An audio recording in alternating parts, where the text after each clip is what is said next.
The Paul Leslie Interviews. We're sitting on the balcony above one of the most famous bars in the country, Sloppy Joe's down here in Key West. I'm with the one and only Pete and Wayne Show. Wow. Welcome, guys. Welcome. Welcome to our bar. Thank you for having me. Absolutely. So tell me, how did you guys meet one another? Shall I tell the real story? Well, yeah, you Should I could. make one up? In prison. We don't really like to tell people that on the radio, but yeah, prison. We were soulmates. Cellmates. We were lovers one time. Yeah, that was back then. Yeah, once we got out of prison, no attraction. We found a girlfriend and broke my heart. Are you serious? Yeah, sure. Okay. You wanted to hear the real story? Yeah, let's hear the real Come on, story. man. How'd you guys meet? He was standing on the side of the road, and the guy I was playing with, at the time, he had long, stringy blonde hair. And he was a bass player in town, and I needed a bass player. And I went by him, and I said, hey, I got a gig tonight. My bass player just took out of town. You want a gig? And he said, yeah. So I brought him in, and the first night he played, he had long, stringy blonde hair. And he just stood there, didn't really say anything. The next night, he came back in, and he had a ponytail, long ponytail. And we played, and we got at the end of the gig. And at the end of the gig, he took off his cap, and he had taped his ponytail to his cap and shaved his head. And at the end of the night, to say goodnight to the crowd, he took off his cap, and that stringy blonde hair was taped to his... I gave that ponytail to charity, by the way. Some lucky person has a wig. So after he did that, I thought, yeah, this would be fun. So what are your last names? I've wondered this. We don't really want to put that on the radio. I'll put it on. Wayne Hammond, Wayne Hammond. like the organ. Pete Jarvis, like the Jarvis. Yeah, the Jarvis. Like Dr. Jarvis. So how did you guys end up in Key West? I actually came down for, I was in the middle of a really bad divorce and came down here and said, fuck this. I don't want to do it. Came down here and ended up having a great time. So I've been here ever since. I actually came down 13 years ago from New York City for a 2-week gig down the street, and I never left. I'm still here. Out of all the places in Key West, you play almost exclusively at Sloppy Joe's. The Pete and Wayne Show, yes. Yeah. We are exclusive. Yeah. What about Sloppy Joe's do you think makes you guys fit in? Liquor and the biggest stage in town. Yeah, pretty much. Biggest stage in town, plenty of room to do all kinds of crazy shit. Are either of you guys married? I am married, I am not married. but he has been married Many times. many times. I've tested the waters in many aspects of marriage. And I have to say, it's not really good water. Working okay for me so far. How long have you been married? I have been married for 6 years now. His wife On December 18th, that's my anniversary, honey. You're listening. His wife is a really wonderful person. She's got a great sense of humor and a really bad sense of smell. She does all of our books. Yeah, she does do all our business. Out of all the songs that you guys do, which one do you think probably is the Pete and Wayne signature song you guys are remembered for the most? The most indicative Pete and Wayne song. Well, we have... I would hate to say it, but Fuck You song. Yeah, pretty much. The Fuck You song is one that most people remember us for. That and the 7-Eleven. The 7-Eleven song. Yeah. That's our big hit. If we ever have one. Is it all that it seems like it is? Because, I mean, I've seen you guys for the last few years, and it almost seems like it's a fantasy, you know? I mean, you guys get to go on stage and insult people, and they cheer you for it. We You like get to drink on your job. We get to drink on the job. We do it. We get to insult people.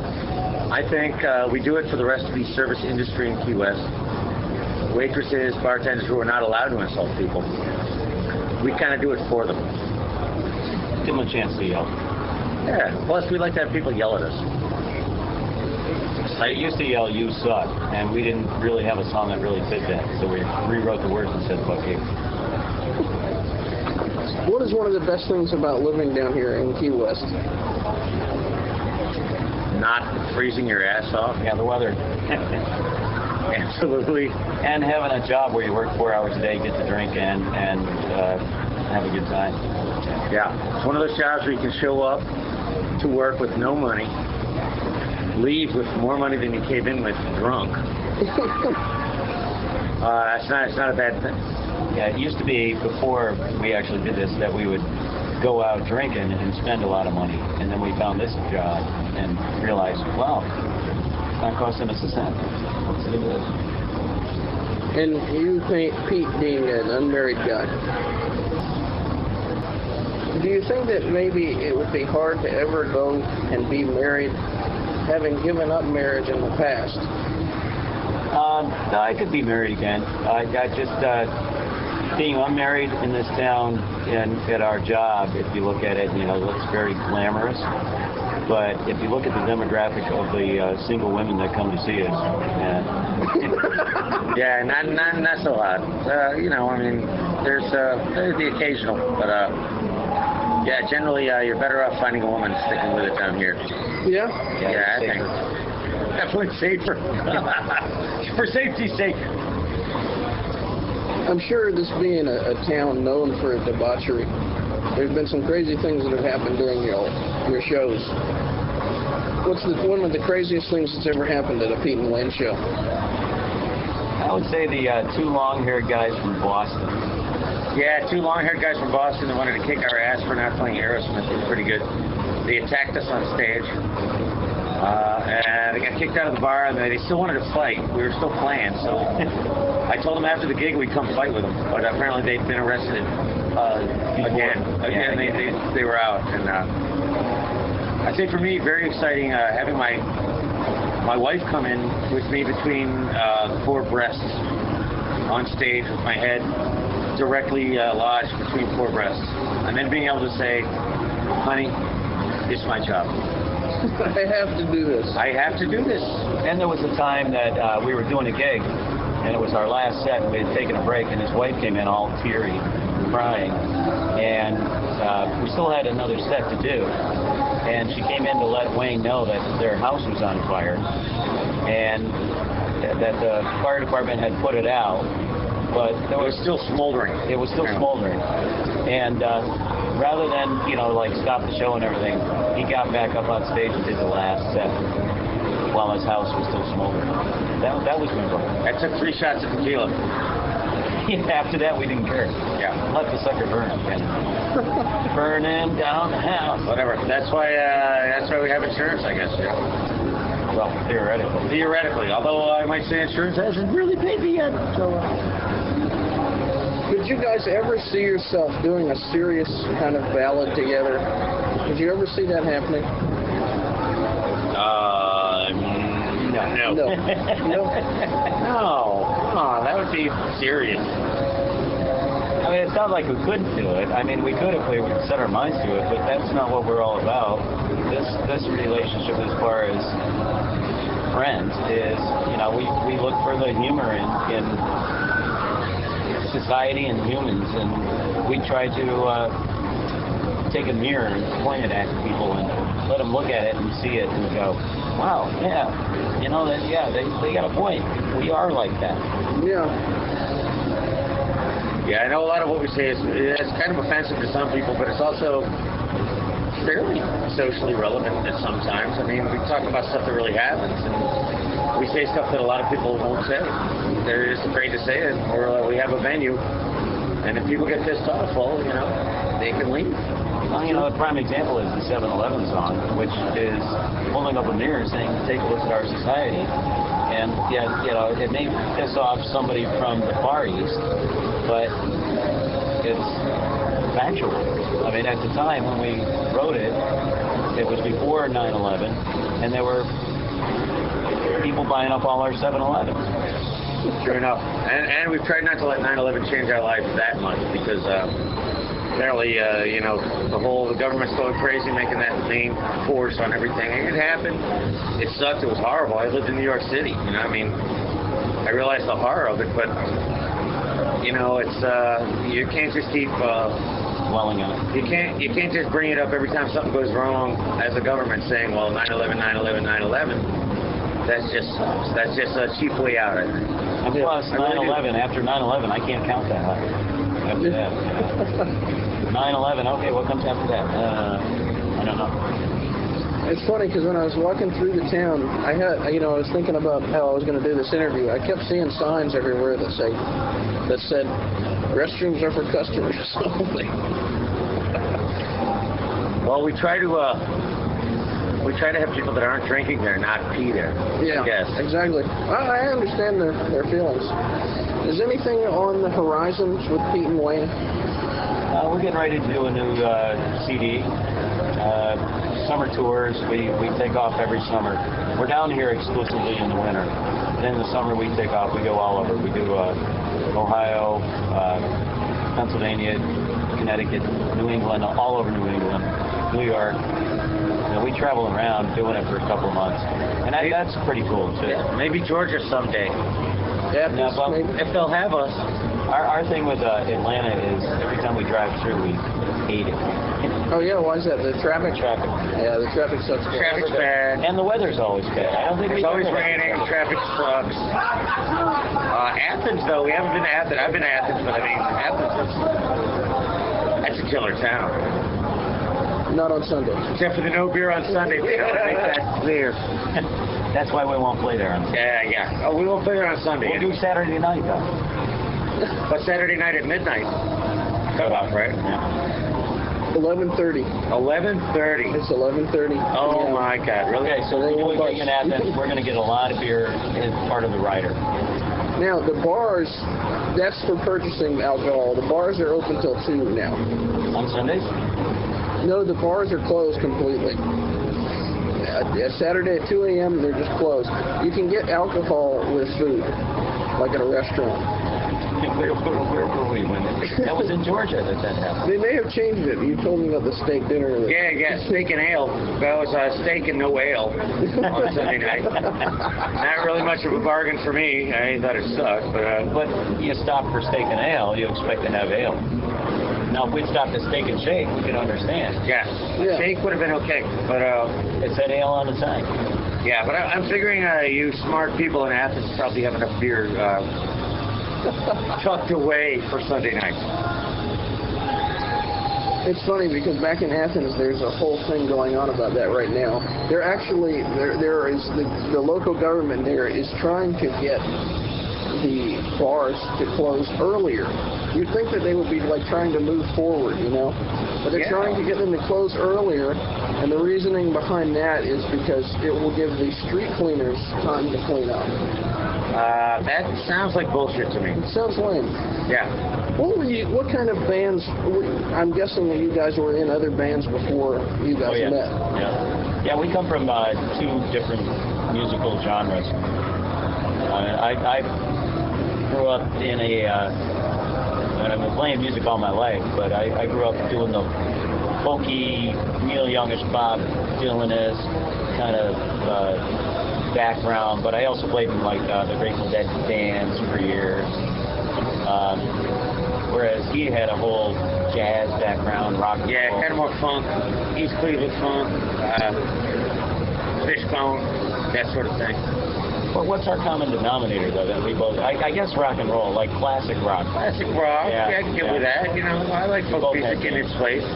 We both had bands where, you know, we both played like Zeppelin and Alice Cooper. Alice Cooper is a big one that we share. Absolutely. given that this show is broadcast all over the world through the powers of the internet, my final question to you guys is, what would you, Pete and Wayne, like to say to the world? Stop killing each other just for a second. Have a cocktail. If you're some kind of a religious extremist, you suck, and cut it out.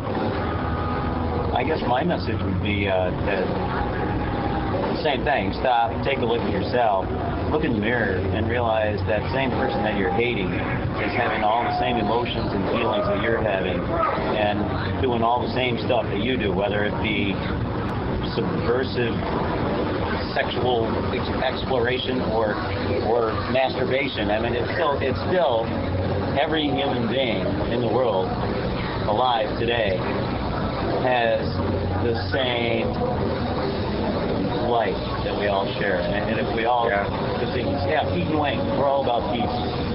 It's all about peace through having a good time and having a couple of cocktails and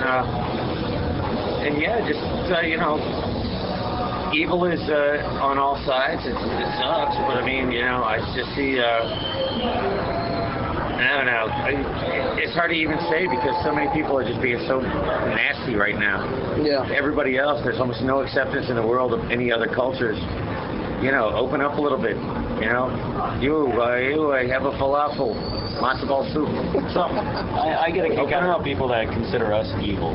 Yeah. Yeah, people consider what we do evil, and it's not. I mean, our true message is you're just human. Correct. Don't take yourself too seriously. Yeah, we actually did have a guy one time say that we are everything that's wrong with America. Really? And I would say, apparently you haven't watched CNN lately, but I don't think we are. That's all I'll say. And the one that got to me was a woman that emailed Sloppy Joes to let him know that she had come in to have a meal, and when we got up on stage, she found us to be sexual perverts. Borderline stalkers. Yeah, borderline. Oh, she was a psychiatrist. If you're out there, ma'am, we're looking for you. So how would you guys get pinned with stalker? I think you know what? She was a very prim and proper woman that didn't know what we did. Came into a world famous bar, sat down, ordered dinner, and we got up on the microphone and said, you know, this is graphic. If you're easily offended, please leave. She didn't. And then she had the audacity to email the general manager of Sloppy to complain about the sexual perverts. The one that stood out was the quote that she said is, if I ever found myself alone with Pete or Wayne in a room, I would be afraid. And you should be. It sounds like a fantasy to me. It sounds like that's really what she wants, and she doesn't want to admit it to herself. Yeah. Ma'am, if you're out there on the World Wide Internet, hey, you know, we're available for parties. But just you and us, okay? No guests. Yeah. And then we get to email you back. Yes, and we'll use our minivan. I got one more question. What do you guys think about, and be honest, the show's always been about honesty, so be honest. What do you guys think about all the Buffett fans that are in town? I love the Buffett fans. And Jimmy Buffett actually likes our stuff. I mean, and I've had people that were at the studio with him, and in between breaks, they play our CDs. And when they're like recording stuff, and so yeah, we like Jimmy Buffett just fine. He seems like a good guy. He's a great guy. Nice. He does good things for the world, and he writes good songs. He's got some great songs. Unfortunately, the ones that suck get played more. Yeah, he's got a lot better. I think he has like so many songs that people don't. If you're out there on the Buffett thing, listen to all of it because there's so many good songs. I think Buffett has like great songs, and you only hear like the same 5. Yeah. Which I think kind of sucks. I think it's kind of lame. I think Jimmy Buffett is a very down-to-earth kind of guy that just got caught up in this whirlwind of notoriety. So now he can't be like he wanted to come in and see our show, but he didn't because word got out that Buffett was showing up, and everybody wanted to show up and see if he was here. Yeah. I mean, that so sucks, man. Actually, I was at a bar. This was about 8 years ago. Buffett came in with a couple guys in his band, Finnegan's. and the band was playing. These guys got up on stage, Jimmy and the Mayer brothers, Oh, yeah. and they played 5 Beatles tunes and left. Which I thought was really cool. They didn't even play a Buffett song, which was, you could have. It would have been great, but it was so cool that he went up and like, I don't want to play my music. And we find that the Parrothead clubs throughout America, whenever we're in their town, they all get together and they come out to see us. Even though we don't do Buffett. Right on. And we're quick to say we don't do Buffett. Yeah, but we're all about the Parrotheads, people that want to have a good time. I think it's all about the Unite. attitude. I think it's attitude. Yeah, they want to unite and have fun. That's all we want to do. Unite and have a good time. And I think that's what the Parrotheads are all about. Unity! And it just so happened Jimmy was the catalyst that brought them all together, and they stick to that. But, you know, Pete Wayner and tell them to show up too and have a good time. So, yeah, we love the Parrotheads. And we want to say it is ironic that they call it the meeting of the minds. I thought that too. Because there's not a whole lot of thought going into the whole thing. But I mean, it's a beautiful thing. But yeah, I mean, it's a great time. And all our Parrothead people out there, we just want to say, you know, love you guys. Thanks for supporting us. Even though we don't do Buffett. Even though we don't do Buffett, but you still support us, and you appreciate that we don't do Buffett, which is cool.